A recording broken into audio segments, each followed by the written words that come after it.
Swayam Prabha. Digital India. Educated India.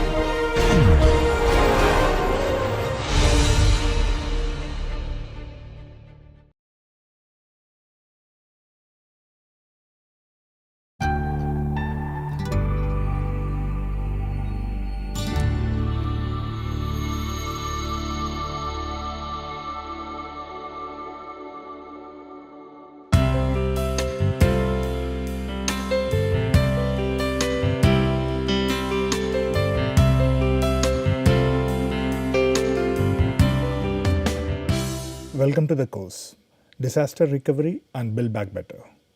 My name is Ram Satish. I'm Assistant Professor, Department of Architecture and Planning, IIT Roorkee. Today, I am going to discuss on a topic of heritage at risk, especially with the case of Ayutthaya, which is the ancient capital of in Kingdom of Thailand. So, I'll go through a brief of various reports and very different kinds of analysis, the flood risk analysis, and what kind of measures they have taken. So this is a very brief overview of how the heritage context comes under a risk. Before coming into the heritage context, let's also brief you about a kind of historical understanding of Thailand. Much of the literature of Thailand goes back to 13th century, which we found more evident. That is where the Lana kingdom, where you can see the Lana kingdom, and the first ancient, this is they refer as the first ancient kingdom, which is the Suktai, right? So the Lana kingdom is in the northern part of the Thailand, and Chiang Mai actually comes from here, and the Bangkok, the today's Bangkok comes from here, and Ayutthaya somewhere here. So now from the 13th century, if we go back to the 14th century, this is where the Ayutthaya, Lana, and you can see this Ayodhya. Ayodhya, when you heard this name Ayutthaya or Ayodhya, it actually reflects the mythological stories of Ramayana, the epics of Ramayana from Indian subcontinent. There are many similarities between the Indian culture and the Thai culture. In fact, when you say even Indonesian cultures, the Thai cultures, we have some similarities which share this particular epic. Have you heard about Jatayu, which is a kind of bird which tried to fight with Ravana when he was carrying Sita to Lanka? So, in fact, the national symbol of Thailand is actually Jatayu. So, they share a similar epics of what we share.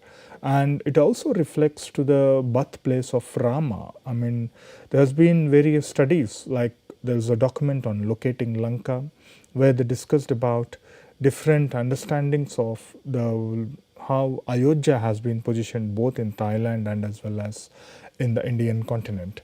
And there might have been a lot of geomorphological issues from that generation to this time to this time.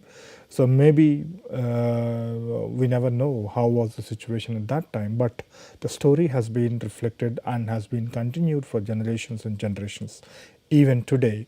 And Ayodhya also reflects back to Rama.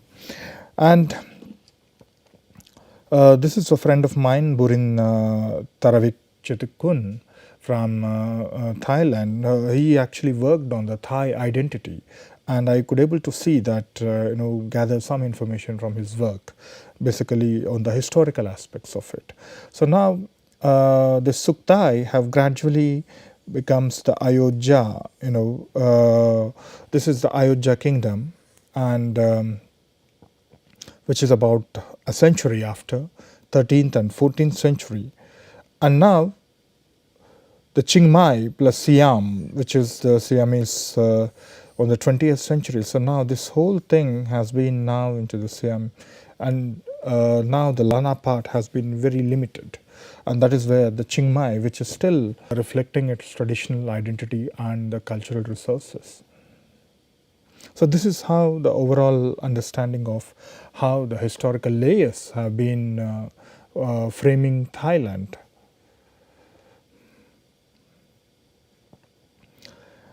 And the Bangkok becomes the capital city of the Thailand, and Chiang Mai becomes a kind of cultural capital. So Burin also works out the kind of timeline, especially in 12th century or 13th century, where the Suktai has frames the Lana kingdom, and about Ayutthaya, which is the 1350 to almost 17th century, where the Burmese have devastated the Ayutthaya kingdom in the war, and that is where the Siam, which is the Siam kingdom, has been started from 17th century. And you can see that King Rama V, so many of their king names is actually named of King Rama I, Rama II, Rama III, and that is how the Burmese invasion also has an impact on. So this is the time we are talking about Ayutthaya, and which has been the capital as well. In terms of the houses, in terms of the architecture, it also varies from different historical influences, and different belief systems have also made some significant differences in the architecture. For instance, many of the traditional houses, they were designed for this hot and humid climate, and therefore the ventilation is very much essential for these kind of climates. And that is, the climate and the geography is one aspect, and also there is a religious aspect. There is the seniority plus Buddhism, which frames the form of the building, and a steep roof, and a long eaves for heat protection, and fast drainage for heavy rain, because it's been a very flood prone areas. And there is a supporting rails, a buffer area provide air circulation to cool living spaces and avoid seasonal flooding, because that is one aspect. All the houses are raised on a stilt.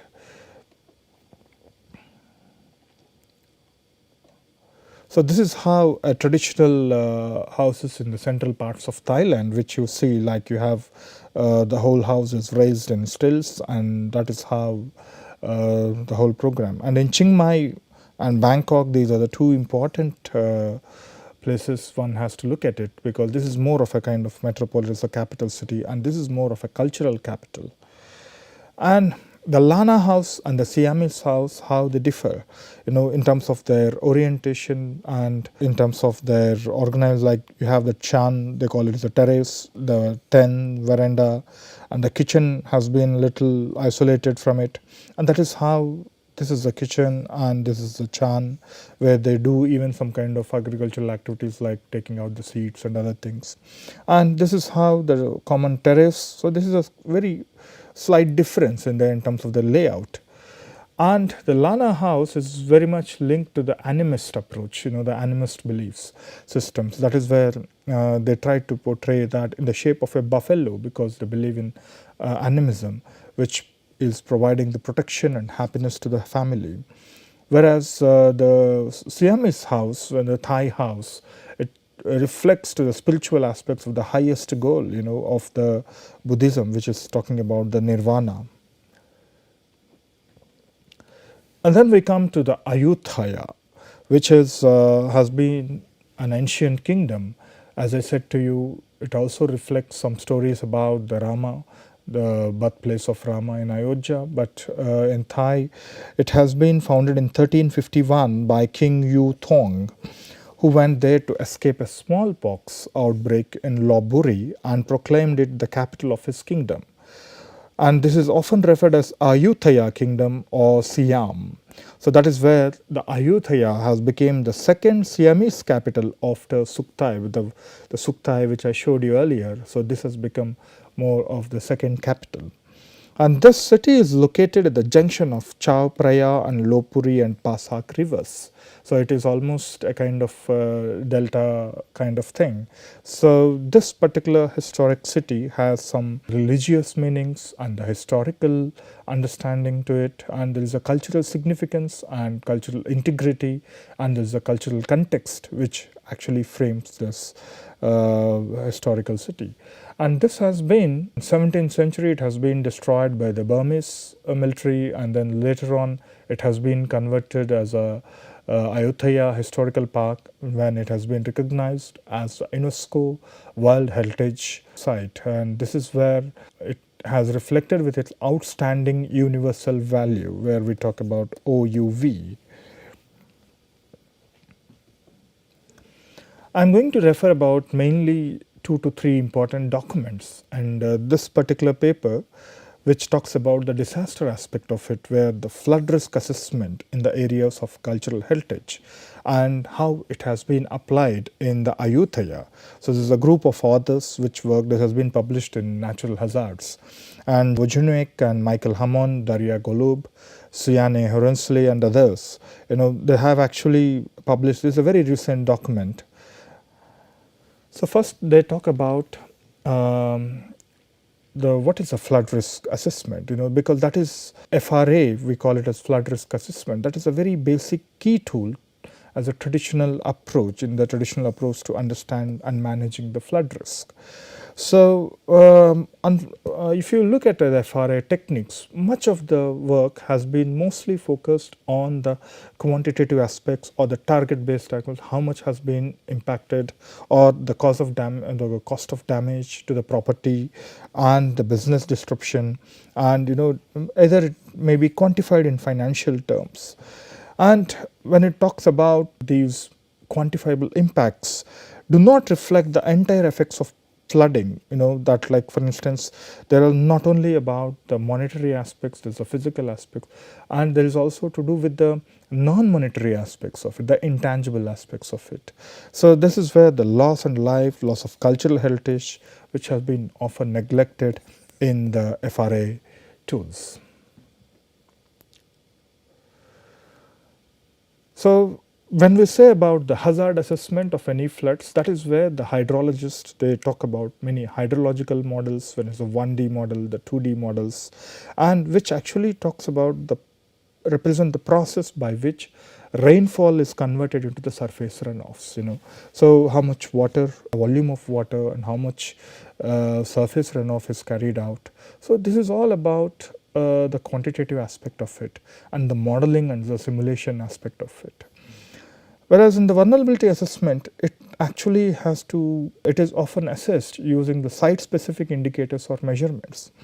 And this is where the multiple aspects which has to be combined by multi-criteria methods.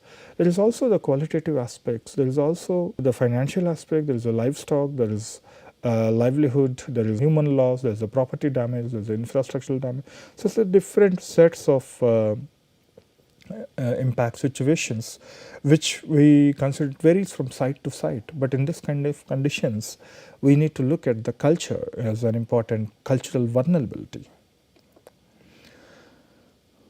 So there is two approaches when the authors they try to relate with the traditional approach, where we call about R is equal to risk is equal to hazard. When vulnerability adds on to it, that is where the risk component comes with it. And this is the risk perception approach, how the communities perceive this approach, the risk. Like that is where they try to compare, like in the factors underlying the level of risk, here the hydrometeorological conditions and the catchment, the landwage areas, and what are the land use of exposed demographics, social and political institutions, and the governance. Whereas here, when we talk about the perception aspects of it, the level of knowledge, the beliefs and values, the media, and the trust in the experts, cultural institutions, and the past experience, what they have understood, what they have experienced. Disaster characteristics. This is where the flood magnitude, flood frequency, and the uncertainties. Whereas the direct and indirect damages, the tangible and as well as intangible damages. So this is where again the perception brings about the familiarity, controllability, voluntariness of exposure, catastrophic potential, and the assessment techniques. Maximum they might narrow down to hydrological and hydraulic modeling, and depth damage curves, except inundation maps and all this. Whereas here they talk about the heuristics, cognition, and intuitions. And what is the output out of it? It takes as a hazard map and the vulnerability map, and that is how a flood risk map is generation. But there is also the risk perception, risk as acceptance, risk to whom, when, how do they prepare for it, how do they accept it. risk behavior. So this is again, this whole thing comes from the social and community. It is very community specific. It is also society specific, how they look at it, how they see it, how they behave to it. So now when you look at the Ayutthaya island, which is located in the urban area, so almost 1/3 of this island is under the World Heritage Site. So, and you can see that the river process is a kind of the whole island is set up in the river basins, the two lands coming. And what these authors have tried to do is they try to club both the methods of both. One is the the scientific approach of it, and the second is the social approach to it and the perception of it, and they see how they are actually relating to it.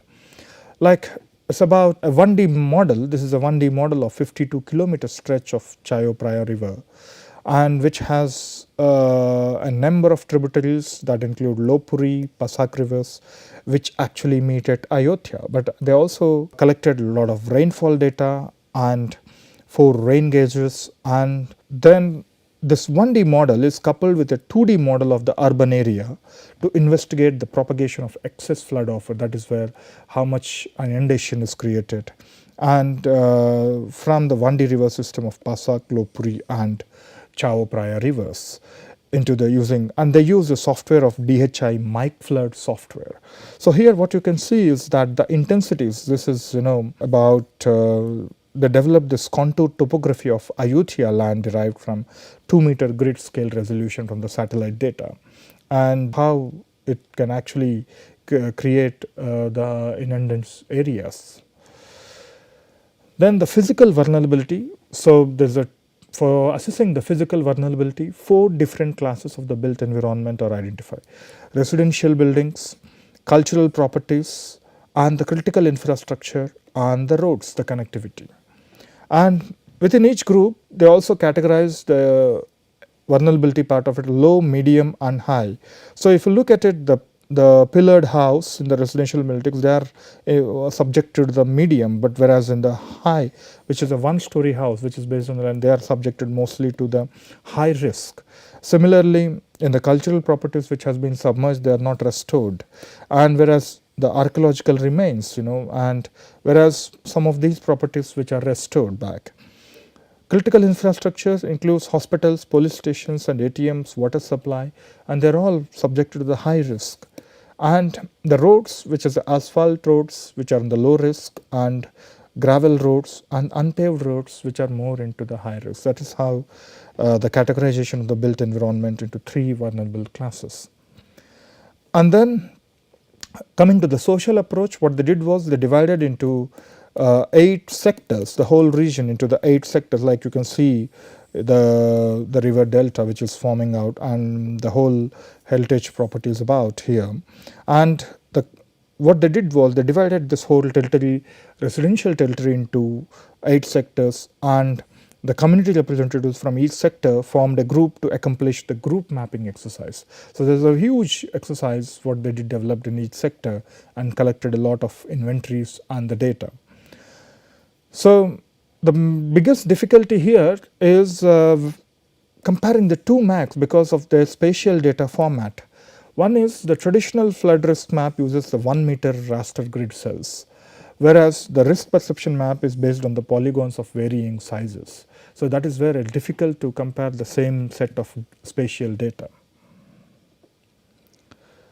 When this is the flood hazard map of the extreme, and there's given the threshold values of 0.5 to 1.5 meter depth of inundation. This is a inundation map, and if you can see that this whole region is completely flooded, right, about 1.5 meter height of inundation. And on the banks, at least, you can see that the whole thing is in the inundation. So that is how what they did was they tried to classify different layers of it, and like physical vulnerability. Now when you talk about the physical vulnerability, what are the places which has been in a highly damaged, medium damaged and the low damaged, and which has been not defined. Similarly, the target groups, which are the most of these communities which are often affected, and this is the social vulnerability map. And the economic vulnerability. When we say economic vulnerability, when the flood happens, obviously what kind of business sector often closes down, shuts down for a period of some time, and how their livestock gets damaged. So this is all about the economic. Mostly you can see that on the edges, you can see that most of the commercial aspects has been damaged. The cultural vulnerability, and you can see that much of the cultural properties are under the high risk, and this is where one has to understand that the heritage, which is UNESCO World Heritage, it's subject to the high risk. And tomorrow, if these things get collapsed and they get damaged, then we are actually closing the history. We are actually bringing an intense damage to the history, where the next generations has to learn about their own country, their own ancestors. Now, what they did was they tried to combine this map, and one is using all the digital tools, how they combined, and this is again a combined flood risk map by a traditional approach. So both by the social approaches and as perception approach, and by their scientific approaches, how they have able to get a similar set of data. But of course, they could able to identify there are some possibilities which were more possible in the scientific approach, but in certain perception approach they have lacking some kind of data. So that is the authors they have articulated very well in that report, that what aspects they could able to get from this and what aspects they could not able to get in this. I think one can go through that report, but here what we have to see is, what we have to learn from is that how even the satellite imagery and the social understanding, how they are able to correlate with each other, and also in parts they also contrast with each other.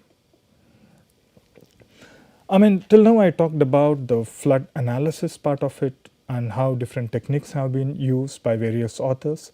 But then from the conservation point of it, how the ICOMOS, or what kind of report they have produced on the historic city of Ayutthaya. So one is, there is a direct impact of the major flooding in 2011, and there's been lack of some emergency measures for conservation as well, because there's also some rush process indicated. And this flood water will have both the midterm and the long-term impacts, on the heritage sites. So what kind of conclusions they have come up with? Now, when we say about the conclusions, the future measures against major floods, one is the protection from flooding, how we can protect this site. But if you look at this existing site, if the river is just, these temples have this Wat Chai place is just near to the whole thing gets flooded. So the authorities are actually preparing to set up an emergency flood prevention barrier, and they want to make an artificial barrier using the concrete and the metal barrier, so that at least it can obstruct the flood water penetrating into the historic sites. So this is one aspect. The other aspect is the measures to mitigate the impact of flood water. So when we say about what kind of measures we can adopt, so one easiest method, inexpensive method, is planting the trees. So imagine if people start planting the trees, and especially bamboo is one aspect, because it can densely grow, and as well as it was very quick in growing. So there are some species one can identify, and plantation could be possible in these kind of flood affected areas. So because being a historic context, one has to look at the learning from history. So reproduction of a city wall. So historians think that how this geography was existing even before this has become a heritage site, even in 13th century, how the ancient, those days, how people have survived. Obviously they might have built a wall before in order to protect this particular kingdom. So why not we can think of reproducing of the city wall. So there might be possibility that when the kingdom has moved, so they might have taken all these bricks and taken out, and probably this area might have got abandoned. So these are some various theories which has also thought about. So how, in what ways we can reproduce a city wall. And when we talk about the looking back about how man has lived and have survived these floods, this is where the traditional measures we can even identify from the rediscovering the traditional wisdom, the traditional knowledge systems which of that day's man have implemented. So there is a need that we can relook into it, rediscover into these kind of practices, and then try to implement in our contemporary practice situations. So at least some learnings could help us to show some direction. And the third aspect is the comprehensive plan for conservation and utilization. So how the arts department have developed a comprehensive plan for both the conservation and the living heritage. Then they also talked about the international symposium of Ayutthaya symposium, where we can learn from the global experts of flood resilience, how we can learn from each other. So that is a kind of international symposium.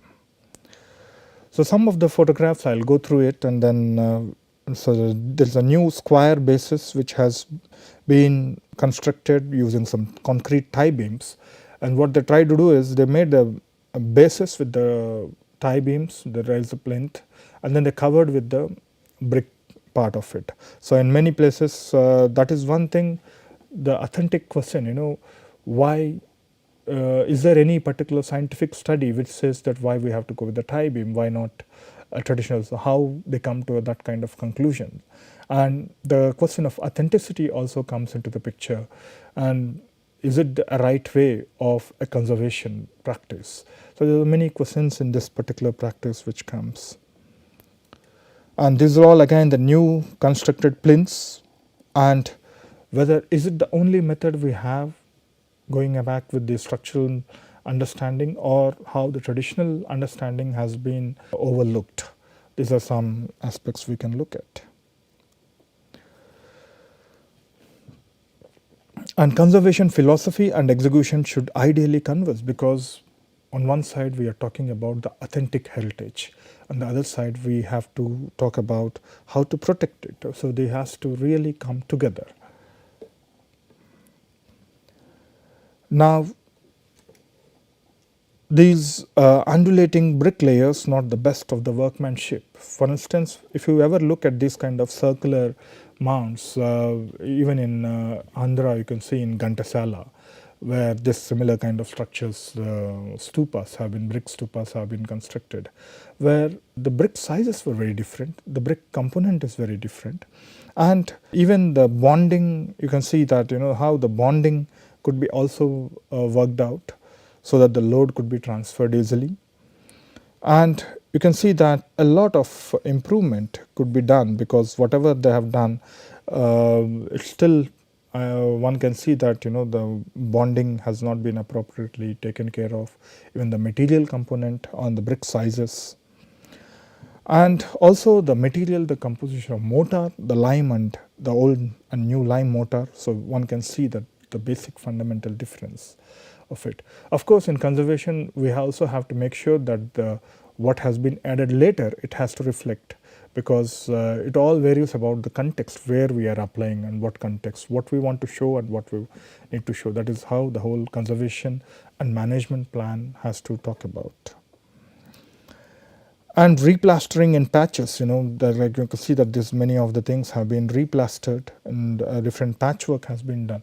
But is it the only way to do it? Because this is one of the common practice you find in many of the conservation projects, where they try to put this either on a lime plaster or, but the nearest composition, we should take back at least the nearest composition. That will make some difference. And the new tiles where they have raised for the tourism purpose, that have actually raised and challenged to the authenticity of the monument. So they need to be removed and replaced with the brick paving. So in that way, that authenticity has to be maintained. And here what you can see is that conservation philosophy of restoring and the reconstruction, but where to stop it, how to stop it. That is one aspect one has to really think about it. As we see the straight joints, so how this reflects the poor workmanship. The problem is the workmanship in the conservation projects is very moderate. At cases it is poor in such a situation. So I hope you got an idea of one of the heritage site of Ayutthaya, how the analysis has been carried out, and with that what kind of implications has been framed out, and still what are the challenges we have in conservation and the development. This will give you an idea. Thank you very much.